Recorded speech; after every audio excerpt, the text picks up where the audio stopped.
What up, Oasis people? Hey. What up? Back with another episode of the Oasis Podcast. It's me, Brennen. To my right, I got Dylan. And then to my left, I got Jaena. Hey. I was about to say my name and you said I stole it. No, and we're going to do another podcast, and we're talking about home for the holidays because we're right in the midst of the holiday season. You're coming off the back of Turkey Day, otherwise referred to as Thanksgiving. And then we're going into Christmas, otherwise referred to as Jesus' birthday. So we're in the midst of two of the major holidays, right? So it's like the whole thing's a blur. And for most of us, if you're a college student, you're going to be going home for the holidays when you finish school, or you're going to do something. And then for young adults, even there's like a lag a lot of times in businesses, and like you get a couple days, extra days off, or maybe you get the whole week during the holiday season. So we want to talk about when you go home and you're with family, or you're back in your OG community, whatever that looks like. How do you do that, and how do you do that well? But before we do that, let's talk Christmas and what is something you guys are asking for. What's on the Dylan, Jaena, Brennen Christmas wish list? You want verse? I have this habit of shoot for the stars, because why not? And so yeah, your lists are ridiculous. Yeah, I'll always send anybody my Christmas list, which is the stupidest thing ever. And you go in with low expectations, and if you get surprised, great. So I put on 4 brand new 2023 vehicles on there. And 4 of them. yeah, Just options. yeah. If you wanted to switch it up, there's Is there a different price range? It's like Yeah. 10K, 15K, well, 40K. no, it starts at like 35, goes up to like 60. So, I mean, you get a breath, Yeah, oh yeah. some cameras. That's what you're saying is on your list. Yeah. For anybody Cars, listening. cameras, coffee, 3 C's. Cars, cameras, nice. I like Look at that. Jenna, what about you? Dylan's life. My list looks nothing like that. You don't shoot for the No, stars? I don't. My family, we try to limit to like spending like $30 a piece on each of Yeah, us. same. So mine stuff's pretty chill. But I want a crock pot, but a small one, like a 1-quart one for like dips and stuff. Because Yep. I have a big one, but like See, I here- don't need like 3 quarts of buffalo chicken dip. You didn't know this, but you just triggered me because Oh boy. Uh-oh.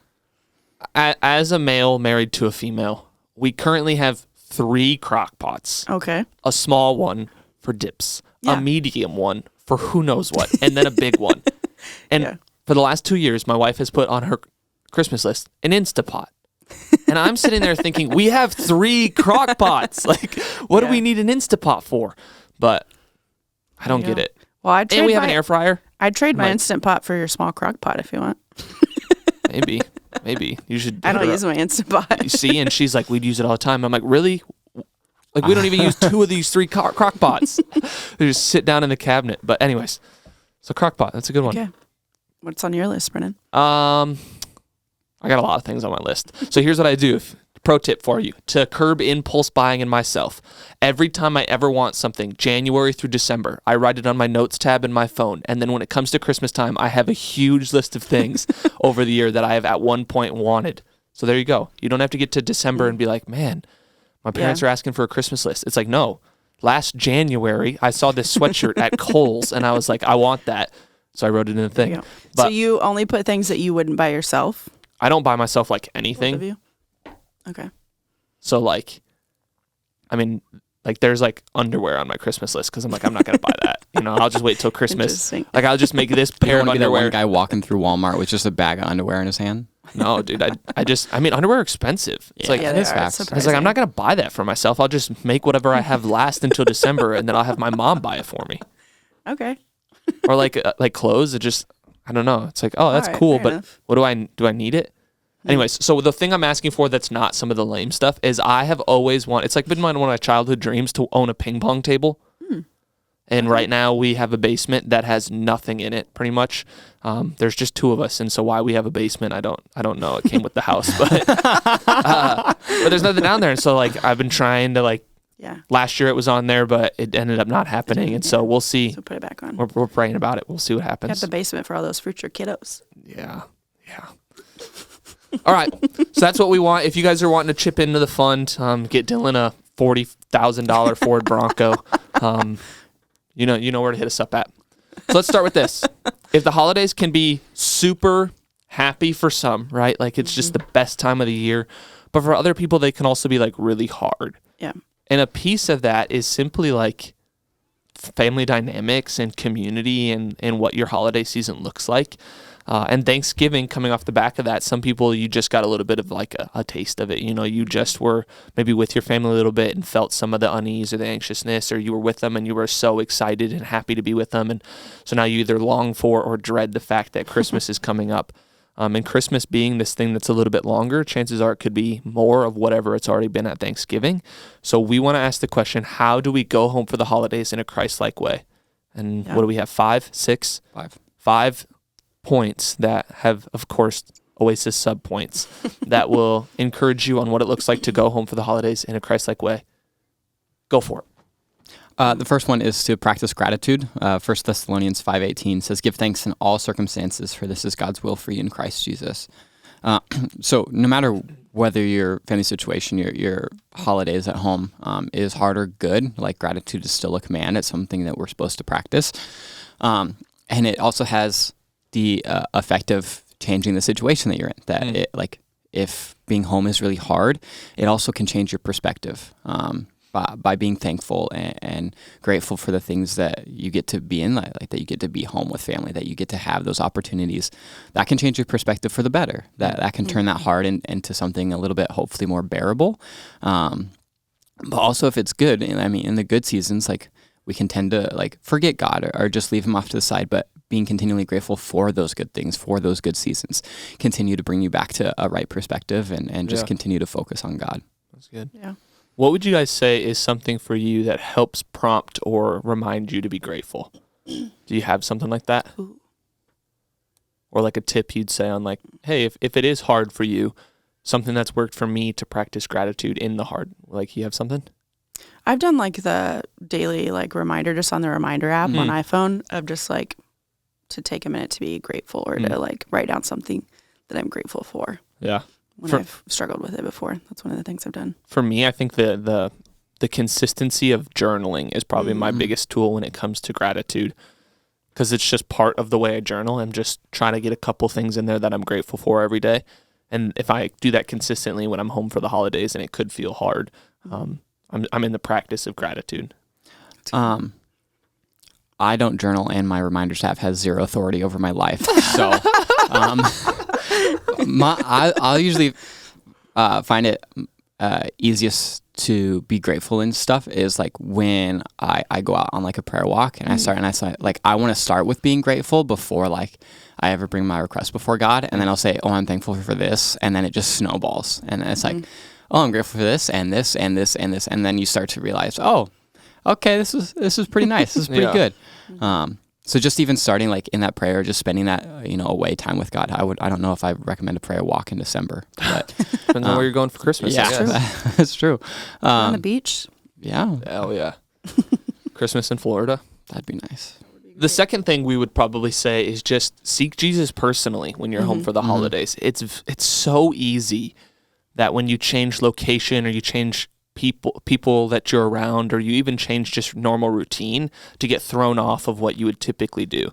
So John 15:5 is the one where Jesus tells us, I am the vine and you are the branches. Remain in me, and if I remain in you, you will bear much fruit. Apart from me, you can do nothing.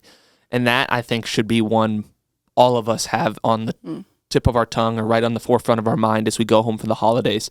That is just like, when routines and rhythms and normal practices of life kind of get thrown out the window because you're celebrating a holiday, make sure you're still spending that time with Jesus. And you might not have an hour to sit down and to dive deep into scripture, but even if it's the 5-minute car ride from your house to your grandma's house, or even if it's the just the morning when you wake up before the hecticness of opening presents, like taking that time to say the prayers, to sit with him in quiet, to listen to the worship song, to read a quick devotional, like those little moments of trying to stay connected to the vine will go so far in helping you flourish when you're back home. I'd also say with that, so like you mentioned that like the changing of rhythm, like the throwing off of literally everything that is routine, like you can like be harmed by that and like just throw everything off that you had built up. Yeah. But you can also use it as an extreme benefit of like a reset. Yeah, totally. Like I'm so excited to go back home for Christmas because I get a reset and I get to continue to refine like, okay, what are my routines? And then I get to build up a routine to launch myself well into next year. Yeah. So as you go home, like you're probably going to have hopefully a little bit more time than, like, especially if this past semester was hard. Like, if work got busy, if school was busy and chaotic, like, take this time to, like, slow down, focus on those routines, and be really, really intentional with building those up, so that when you come back next semester, like, you are already, like, working hard in those routines, like, you're acclimated to them, and you're finding the fruit in them. That's good. You could also use that time to try new ways of connecting with God that maybe aren't part of your routine. So maybe you've never done a prayer walk before. What would it look like to do something like that? Or to spend a certain amount of time in solitude, or to worship through music, or just try something different. Like, you're already out of your routine. And so maybe instead of trying to force something that, you know, feels comfortable, try something new. See how it goes. Maybe it might be something really, really beneficial. Yeah, and like for me, the routine is literally, I mean, I wake up at the same time almost every day for the whole semester. I go to work, I sit at my desk, I open my Bible, I spend like, so when I don't go to my desk, it's like, oh man, now what do I do? You know, or like, oh, I don't have Cool Beans to go to on Monday morning after a heavy Sunday night, and like, oh, what coffee shop do I go to? You know, there's that hard part of it too. So when you lose some of your space or some of your normal routines, it's like, I can sometimes fall into the sinkhole of, okay, I missed one day.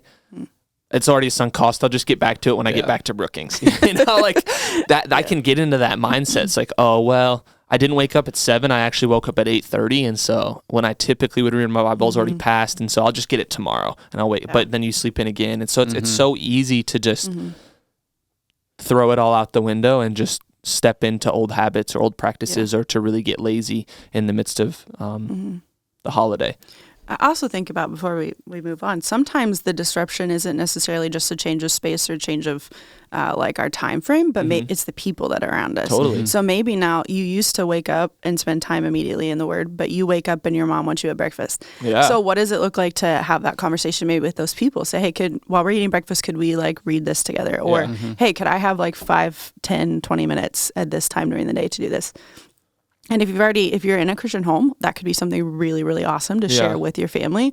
And if you're not, that might be a really cool opportunity to just share with those around you what God's doing and why this is important to you. So good. And I even think about like what it could be to have accountability when you're home. So if you know you're someone who struggles to connect with Jesus when you go home for the holidays, having a friend who maybe is with you in Brookings or wherever you're listening, who will text you Monday, Tuesday, Wednesday, Thursday morning and be like, hey, did you spend time with Jesus? Do you spend time with Jesus? And then you know the text is coming. So it's another reminder and another prompt to help get you over the hurdle of losing some of that routine and rhythm.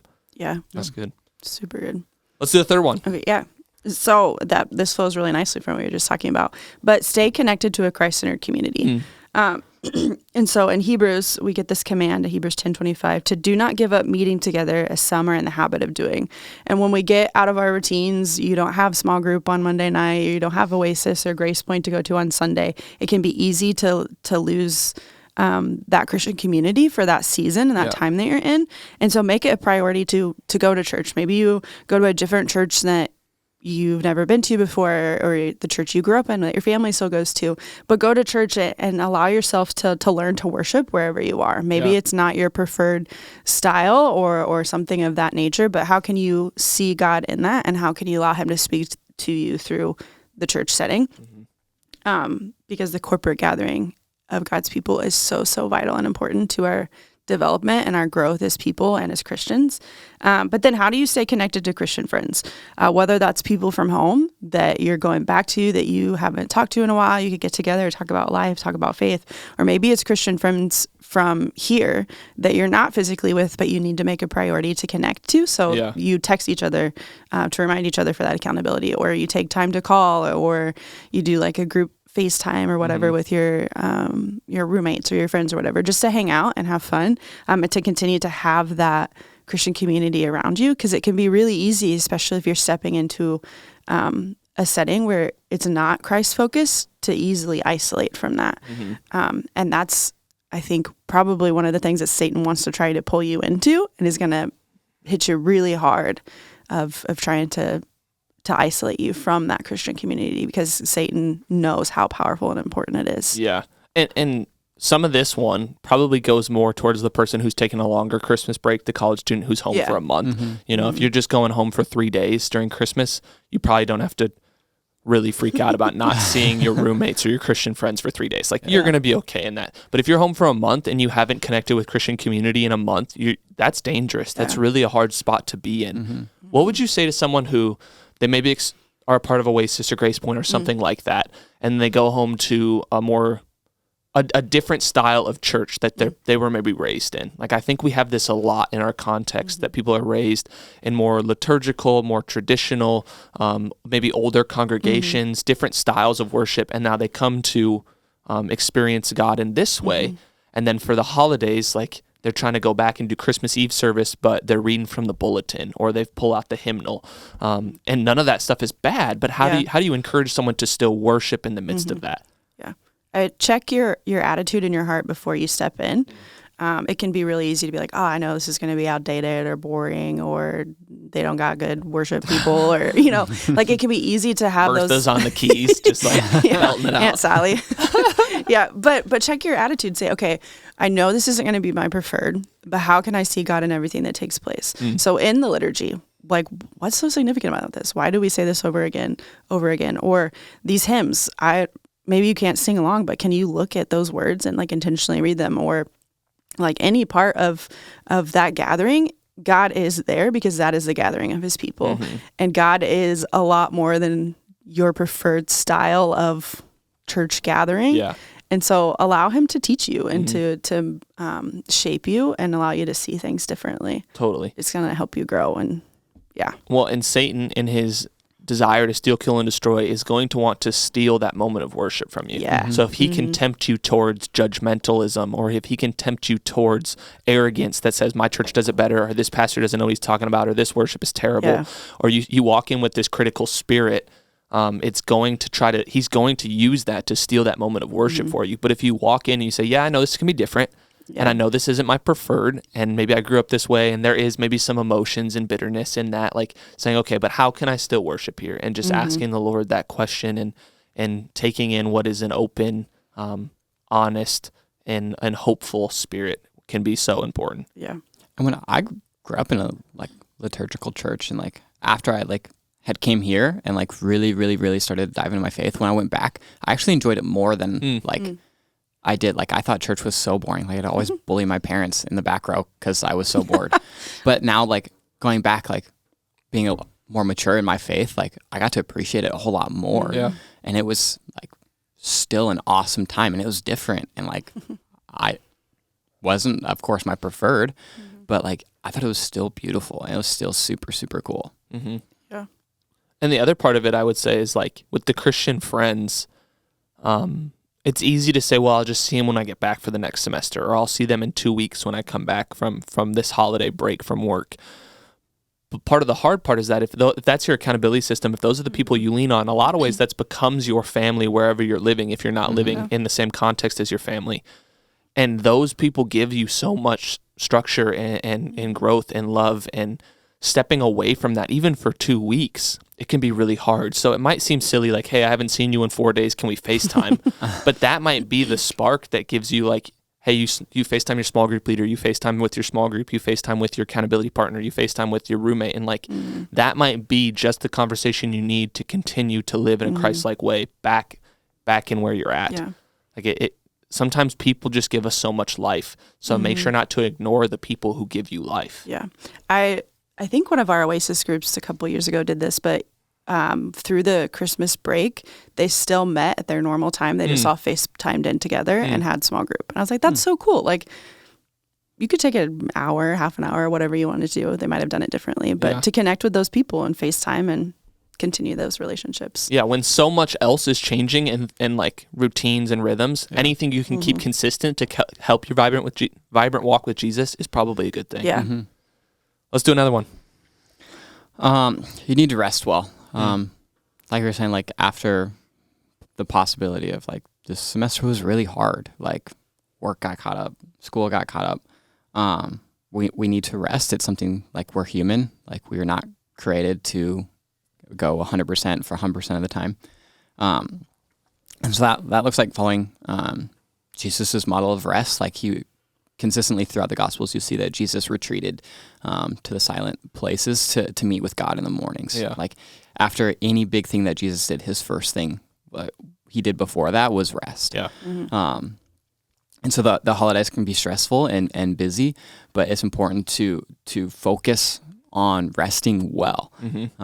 That we can get caught up in that busyness and just say like, oh, like it's because it's the holidays. There's an excuse to be busy, but no, your rest is so important. Your spiritual and physical well-being are important, and so that can go like ask yourself the questions of how do I rest well? Like, are you introvert, extrovert? Do you need to be around people? Do you need your space away from people? Like, especially in the holidays when there's a ton of people, you need to know which way you rest well in that aspect. Yeah. Do you get rest from reading books, watching TV, exercising?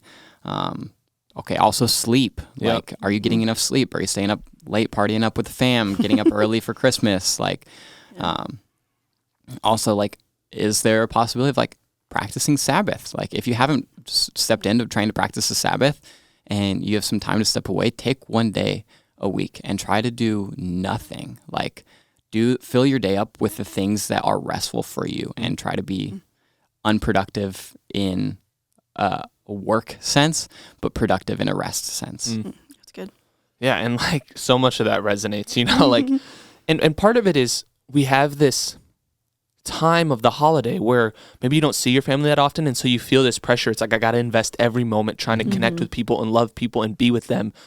But again, if you go a hard semester, or even if it was a good semester, by the end of 18 weeks of school or work, like you're just tired, you know, like that's just part of what it means to live. It's like you need some of these breaks, and if you go that chunk, like you run the race and then you get to this place where the holidays could be restful and you don't rest, you're going to start January like already fatigued, and you're going to try to run the next 18 to 20 weeks as someone, a college student or a young adult, and it's like you never gave yourself that break to really rest. And that's why it can be so key, just like, again, another reset.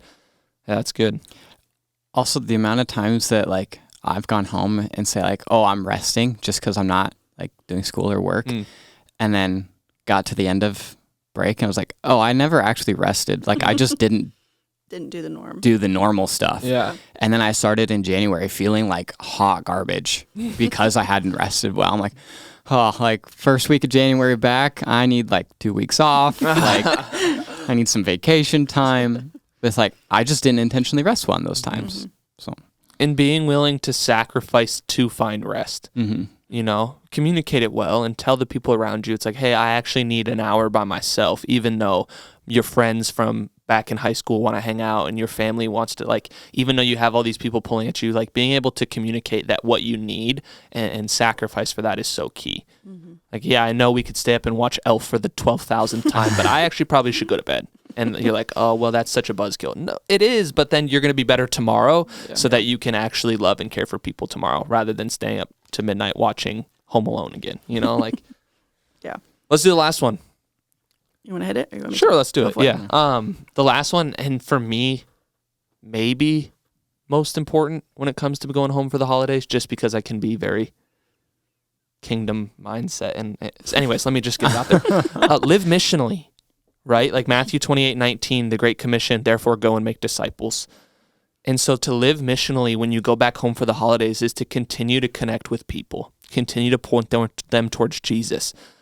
Holidays put us alongside people we don't often get to see quite as much, whether it's your immediate family, whether it's your extended family, whether it's your old friends, whether it's your old coworkers. If you pick up a holiday job, like you find yourself in spaces alongside whole new groups of people where you have new set of influence.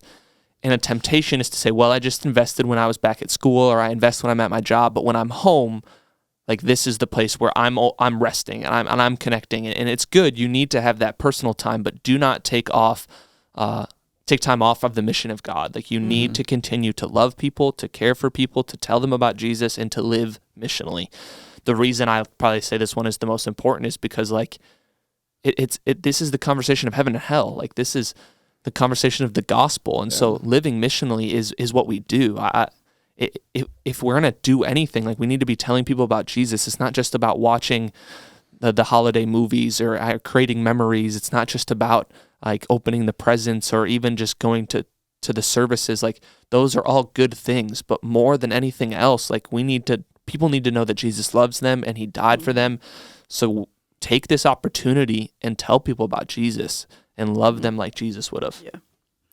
You don't have to make it like super hard. No, don't go home and like, put a bunch of pressure on yourself. If you go to a Christmas Eve service with your family on the drive home, be like, hey, what did you think about this? Like, super good. Let it float in there. Yeah. It'll happen way more naturally than you think. No, yeah. And just like being at work, so a lot of times when I was a college student, I would go back and I'd pick up some extra shifts at the Pancake House when I was back. And I would just ask people like, hey, do you celebrate Christmas? And that even something as simple as that would be like, yes, I do, but I'm not a follower of Jesus. Or like, no, I don't, because I don't believe. And like, even that sparks some conversation where it's like, okay, why? Like just something as simple as that, like we get it all worked up in our heads, but it's like, hey, what are you doing for Christmas? And it's like, oh, we're opening presents. Have you ever gone to church on Christmas? And they're like, well, no, I don't believe. And it's like, why not? It's that simple. And now you're in this conversation where you're telling someone about the grace of Jesus, but it just started by asking them about their holiday plans. Yeah.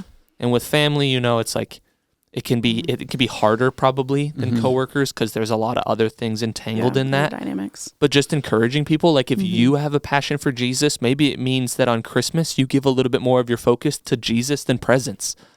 And your family's always like, oh, you've always really loved your Christmas presents, but really you are taking time to go slow and to read this Christmas story or to pray or something like that. And that can show like a huge, and now they're asking you questions rather than you feeling like you need to spew out all this Christian information or lingo. Good. We got 3 just quick tips of what it would look like to live missionally back home. Let's each take one. Go ahead. Live differently. This is something that like I've been super passionate about. It's like if I'm a Christian, I don't want to at all look like the world. Like, we've talked about it a few times, I think, on the podcast that like people are going to assume that like if you call yourself a Christian that you're living out the faith perfectly. And so if you're calling yourself a Christian but like continuing to act like the world, then they're going to say, okay, you're just like me. Like, what's the reason for following Jesus? Or if like you're continuing to like, hurt, slander, say like whatever, like not live in the ways of Jesus. People are going to assume like that's the best way. But if Jesus has changed your life, like that should automatically flow out of you. Yeah. Like, regardless of where you're at. Yeah. No matter where you're at, like that will overflow. That will, out of the abundance, like that will go. Like if Jesus is the main focus of your life, you can't help but talk about him.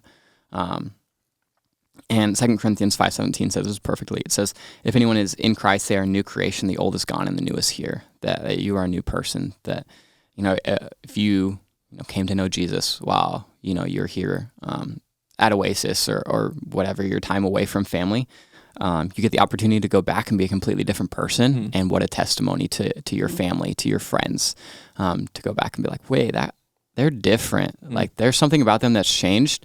And I always call it the common denominator, but if they notice a change and they notice the one thing that also has changed is that you're a Christian, that you follow Jesus, like they're like, oh, okay, so there is something to this Jesus thing. Yeah.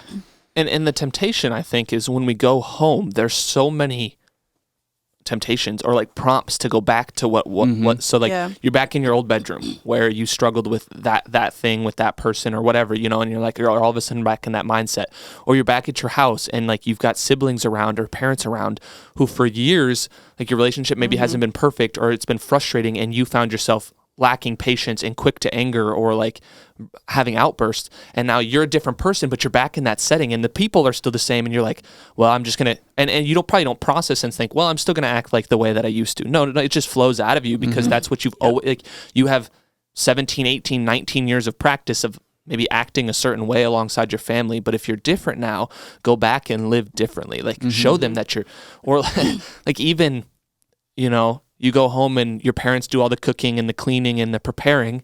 So you as a kid, you never really had to do anything. But now if Jesus tells us to, and then the second one is, I'll just flow into it, is love sacrificially. Like Mark 10:45 tells us the Son of Man didn't come to serve or to be served, but to serve. So if you go home, like don't take it as like this opportunity just to sit back and be lazy where your parents are going to cook all their meals and they're going to clean because it's their house and they're going to wrap the Christmas presents. Like show up with this expectation to serve. It's like, hey mom, how can I help set the table? Or like, Hey, can I help wrap those Christmas presents? Hey, is there any chores that I can do today? Your parents probably sit back and be like, what is going on? You know, like they haven't done a chore since they were 7, you know, and I promised them a toy to do it. But now you have this disposition where as people, we want to serve, and that will like, hey, your parents come home and you did the dishes. They're like, wait, what? It's like, oh, actually, I wanted to serve you guys. And they're like, whoa, hold up. Like, what has happened to you? Like, parents, I've heard conversations where parents are like, I have no idea what you did with my child. But you're like, hey, I know Jesus, and he tells me that I'm a servant. So you serve. Like, that's just loving sacrificially like that can be so beautiful. Yeah. Or take the time to find out how your family and friends want to be loved. Need to be loved. You need to sit down and have a conversation with someone just because they need time with you. Like, do you need to give your mom a hug every morning because she's physical touch? Like, and I even think like what it looks like to have conversations in a way we typically don't. You know, like maybe your family has the habit where you sit on the couch and you watch TV together, or you eat supper and you just eat and you leave. You know, what would it look like for you to ask intentional questions there? Just like, hey, like, how are you doing? Yeah. Where it's like, why do you care how I'm doing? You never asked that in your life, but it's like, oh, I actually care now. I love you. You know, I love you in a different way. I've always loved you, but I love you like Christ. And so like, I care about how you're like, hey, is there any way I can be praying for you? And your parents like, what? You know, like you pray. Yeah. And then you ask us, it's a simple thing like that, but it shows just the sacrificial love where, no, I care for you in a deeper way than I ever have because Jesus has called me to that. Yeah. Super good. So then, number 3, speak truth in love. So 1 Peter 3:15 says, but in your hearts revere Christ as Lord. Always be prepared to give an answer to everyone who asks you to give a reason for the hope that you have. But do this with gentleness and respect. So be prepared to speak about the gospel of Jesus. Speak about what he's done in your life, why you live differently, why you're loving sacrificially, why you're serving.